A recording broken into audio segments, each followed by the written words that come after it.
વિચારોનું વજન બહુ દુઃખી કરશે સાહેબ. એક મણ ઘઉંનો કોથળો ઉપાડીને જાઓ તો તમે ફેંકી પણ શકો, વિચારોને ફેંકી પણ નથી શકાતા.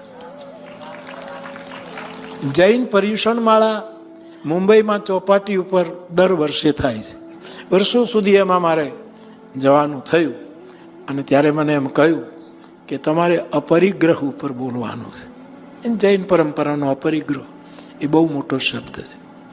ત્યારે મુનિશ્રીઓ બેઠા હતા. મેં કીધું હું બહુ નાનો માણસ, આપના વિશે હું કંઈ વધારે કહી નહીં શકું, પણ મારા માટેની અત્યારે હું જે છું એ જગ્યાએથી અપરિગ્રહની એટલી જ વ્યાખ્યા છે કે વ્યક્તિઓનો પણ સંગ્રહ ન કરવો, વસ્તુઓનો પણ સંગ્રહ ન કરવો, વસ્તુનો પણ સંગ્રહ ન કરવો, અને બહુ વિચારો